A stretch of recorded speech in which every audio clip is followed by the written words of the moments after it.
Discuss किया है nephron का स्ट्रक्चर। किसका स्ट्रक्चर? नेफ्रॉन का स्ट्रक्चर। तो हमने कहा कि नेफ्रॉन जो है ये कहाँ पाया जाता है? किडनी के अंदर। किडनी का क्या काम होता है? यूरिन की फॉर्मेशन। किडनी के अंदर कौन सी चीज यूरिन की फॉर्मेशन करती है? नेफ्रॉन। कौन सी करती है? नेफ्रॉन। एक किडनी में कितने लाख नेफ्रॉन होते हैं? 10 लाख नेफ्रॉन। जो हमारे पास नेफ्रॉन है इसको होते हैं structural and functional unit of kidney. यानी किडनी का सबसे इंपॉर्टेंट हिस्सा क्या है? नेफ्रॉन है। ये छोटा सा ऐसा स्ट्रक्चर है जो क्या करता है? यूरिन की फॉर्मेशन करता है। क्या करता है? यूरिन को बनाने में मदद कर रहा है।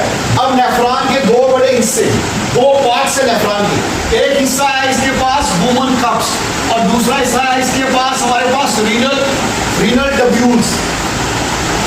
हम बोलते हैं पहला हिस्सा है इसमें हमारे पास माल्पीजियन कार्पसल, दूसरा हिस्सा है रीनल ट्यूब्यूल्स।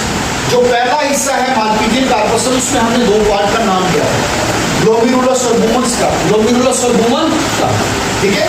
ये जो पूरे का पूरा हमारा हिस्सा है इसका नाम हमने रखा था माल्पीजियन कार्पसल, जो अभी मैं पिछले लेक्चर में आपको बता चुका हूँ। यहाँ पर हमने देखना है कि जो वुमन कप वाला हिस्सा है, इस वुमन कप के बीच में जो कैपिलरीज आ रही है उनका क्या नाम है? ग्लोमेरुलस। इसका क्या नाम है? ग्लोमेरुलस। इससे नीचे की तरफ आएंगे, ये पूरा जो ट्यूब लाइक स्ट्रक्चर है इसको हमने बोला रीनल ट्यूब्यूल्स। क्या बोला? Renal tubules. अब रीनल ट्यूब्यूल्स के बहुत सारे अलग अलग हिस्से हैं। पहले हिस्से का नाम है पीसीटी यानी प्रॉक्सिमल कन्वोल्यूटेड ट्यूब्यूल। दूसरे हिस्से का नाम है लूप ऑफ हेले। तीसरे हिस्से का नाम है डिस्टल कन्वोल्यूटेड ट्यूब्यूल। चौथे हिस्से का नाम है collecting tubule, then collecting duct, duct of Bellini और रीनल पेपिले और रीनल पेपिले।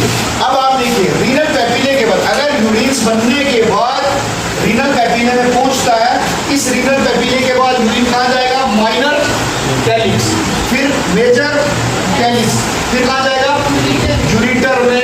अब यूरिटर में जब यूरिन पहुंचा यानी ये सारे के सारे हिस्से जो अभी हमने पढ़े, glomerulus, woman cup, flexible convoluted tubule, loop of Henle, DCT, collecting tubule, collecting duct, duct of Bellini, renal pyramid, renal papillae, minor calyx, major calyx, ये सारे के सारे हिस्से कहाँ पाए जाते हैं? किडनी के अंदर। कहाँ पाए जाते हैं? किडनी के अंदर। अब किडनी के बाहर वाले हिस्से में माइनर कैलिक्स से यूरिन कहाँ गया? कहाँ गया? यूरिटर में। यूरिटर से कहाँ गया? यूरिनरी ब्लैडर में। यूरिनरी ब्लैडर से यूरिन कहाँ गया? यूरिथ्रा में। अब हमने कहा कि मेल और फीमेल के यूरिथ्रा के साइज में डिफरेंस होता है। मेल का यूरिथ्रा काफी लंबा है 20 सेंटीमीटर तक, फीमेल का यूरिथ्रा काफी शॉर्ट है। और ये यूरिथ्रा से फाइनली यूरिन एक ओपनिंग से बॉडी के जरिए बाहर चला जाता है।